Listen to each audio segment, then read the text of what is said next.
Sore, perkenalkan nama saya Niputu Novitasari. Saya dari kelas 12 TKJ 1, nomor absen 25. Saya di sini akan mempresentasikan tentang teknologi subscriber internet telepon. Teknologi subscriber internet telepon. A. Pengertian subscriber. Subscriber adalah teknologi yang menyediakan penghantar data digital melewati kabel yang digunakan dalam jarak dekat dari jaringan telepon setempat. Biasanya, kecepatan unduh dari DSL berkisar dari 128 KB per second sampai 24.000 KB per second, tergantung dari teknologi DSL tersebut. Kecepatan unggah DSL lebih rendah dari unduh versi ADSL dan sama cepat untuk SDSL. Digital Subscriber Line (DSL) merupakan teknologi modem yang menggunakan jalur telepon yang sudah ada untuk menyalurkan data dengan bandwidth lebar, seperti multimedia dan video. Salah satu contoh yang menggunakan DSL di Indonesia adalah PT Telkom dengan nama Speedy. Digital Subscriber Line (DSL) mempunyai 3 komponen penting di antaranya: 1. DSL Transceiver, 2. Filter, 3. DS-LAM. Pertama, DSL Transceiver terdiri dari Fixed Pass Filter dan Low Pass Filter yang berfungsi memisahkan voice band dengan band frekuensi yang lebih tinggi. Voice band ditransmisikan ke jalur telepon pelanggan, sedangkan band frekuensi yang lebih tinggi digunakan untuk kecepatan nada tinggi antara PC. Yang kedua, filter digunakan untuk memisahkan jalur data dan jalur suara. Biasanya disediakan oleh ISP satu paket dengan DSL modem.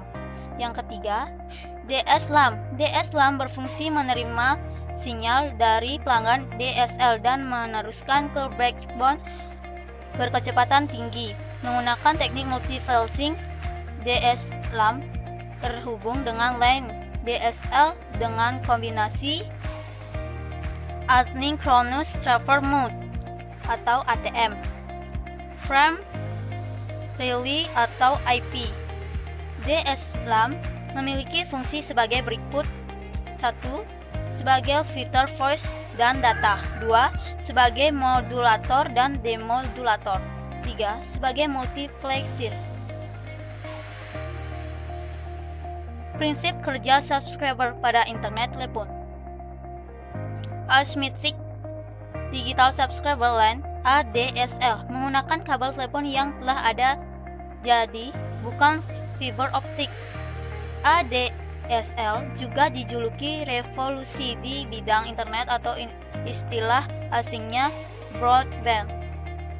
ADSL mampu mengirim data dengan kecepatan bit yang tinggi, berkisar antara 1,5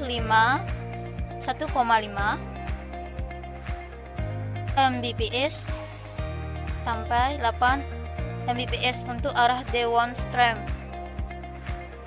dalam kurung sentral sampai pelanggan, dan antara 16 KB per second sampai 640 KB per second untuk arah upstream pelanggan sentral.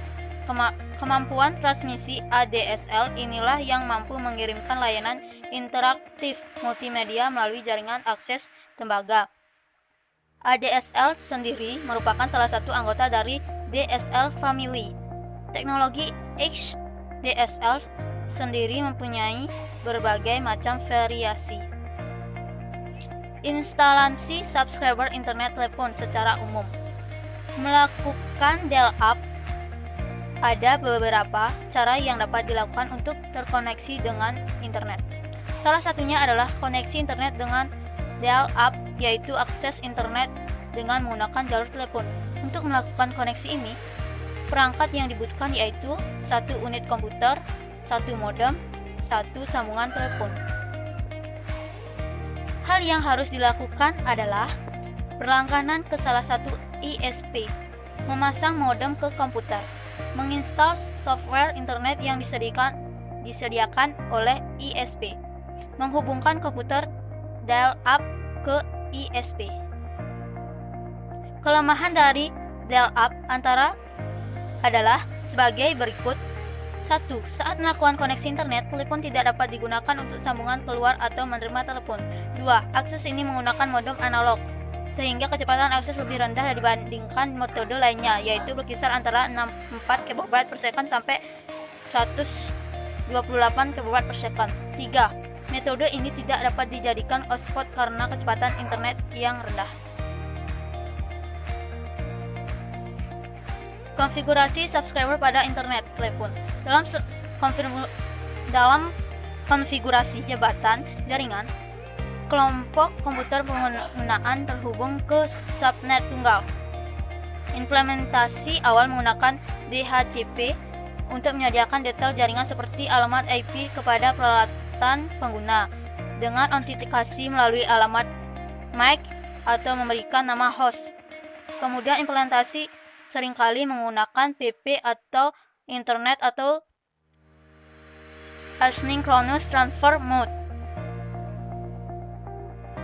PPPoE atau PPPoA. DSL juga memiliki rasio pembagian jaringan data yang layak dipertimbangkan pada saat memilih teknologi jalur lebar. Dan presentasi dari saya. Apabila ada kata yang tidak berkenan, saya mohon maaf. Saya ucapkan terima kasih.